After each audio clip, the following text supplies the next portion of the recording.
আসসালামু আলাইকুম আমার প্রিয় বন্ধুরা। আশা করি তোমরা সবাই ভালো আছো আর আমিও ভালো আছি। আর মা আজকে রান্না করছি শীতের রেসিপি নতুন আলু দিয়ে শোল মাছের মজাদার রেসিপি। আর শীত তো প্রায় শেষের দিকে আস্তে আস্তে রোদ চলে আসছে আর কয়েকদিনই হচ্ছে নতুন আলু দিয়ে এরকম মজাদার রেসিপি খাওয়া হবে। আর আমাদের পরিবার সকলের পছন্দ হচ্ছে শোল মাছ, যেহেতু কাঁটার পরিমাণটা কম আর এরকম নতুন আলু দিয়ে খেতে কিন্তু খুবই ভালো লাগে। তাই মা বাসায় রান্না করছে, ভাবলাম বন্ধুদের সাথেও শেয়ার করা যাক। আর এখানে মা সব কিছু কেটে ধুয়ে একসাথে রেডি করে নিয়েছে। আর এখন হচ্ছে মা এই মজাদার রেসিপিটা রান্না করার জন্য ফ্রাই প্যানে সয়াবিন তেল অ্যাড করে দিচ্ছে। আর তেলটা ভালো মতো করে গরম হয়ে আসতেই এখন হচ্ছে মা পরিমাণে অল্প একটু পেঁয়াজ কুচি দিয়ে দিচ্ছে, কারণ এরকম মা মজাদার ঝোল রেসিপিগুলোতে একদমই অল্প পেঁয়াজ কুচি দিয়ে থাকে, এতে হচ্ছে ঝোলটা পাতলা হয় আর খেতে ভালো লাগে।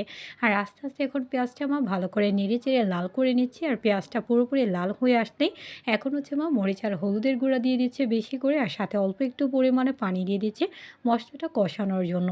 এখন নেড়ে চেড়ে ভালো করে মা মশলাটা কষিয়ে নিচ্ছে। আর মশলাটাতে সাথে দিয়ে দিচ্ছে অল্প একটু রসুন বাটা, যেটা মা প্রতি রান্নাতেই দিয়ে থাকে, দারুণ ফ্লেভার আসে রান্না থেকে রসুন বাটা দিলে। আর সাথে দিয়ে দিচ্ছে পরিমাণ মতো লবণ, দিয়ে ভালো করে মশলাটা কষিয়ে নিচ্ছে। আর ভালো মতো মশলাটা কষানো হয়ে গেলে আগে থেকে ধুয়ে রাখা মা শোল মাছের পিসগুলো দিয়ে দিচ্ছে। শোল মাছটা আসলে সলিড মাছ থাকে, এটাতে কাঁটার পরিমাণ কম থাকে, তাই পরিবারের সকলেরই পছন্দের মাছ হচ্ছে এই শোল মাছ।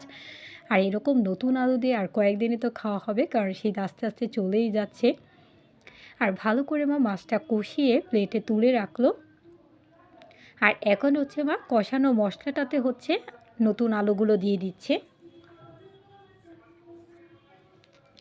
কষানো মশলাটাতে মা নতুন আলুগুলো দিয়ে দিল আগে থেকে ধুয়ে রাখা। আর এখন হচ্ছে ভালো করে আলুগুলো কষিয়ে নিচ্ছে, আর সামান্য একটু পানি দিয়ে দিল যাতে মশলাটা পুড়ে না যায়। আর ভালো করে এখন মা আলুটা নেড়ে চেড়ে কষিয়ে নিচ্ছে। আর আলুটার সাথে সাথে এখন হচ্ছে মা টমেটোগুলোও দিয়ে দিচ্ছে, দেশি টমেটো। এতে সুন্দর মতো টমেটোগুলো হচ্ছে আলুর সাথে সাথে গলে যাবে। আর সাথে হচ্ছে এখন মা কাঁচামরিচগুলো দিয়ে দিচ্ছি, এতে কাঁচামরিচের ঝাল ঝাল স্বাদটা দারুণভাবে হচ্ছে রান্নাটাতে চলে আসবে আর খেতে দারুণ লাগবে। আর এখন হচ্ছে মা একসাথে সব কিছু ভালো করে নেড়েচেড়ে একটু কষিয়ে নিচ্ছে। আর আলু টমেটো একটু গলতে সময় নেবে, তাই কিছুক্ষণের জন্য মা এখন ঢেকে রাখছে।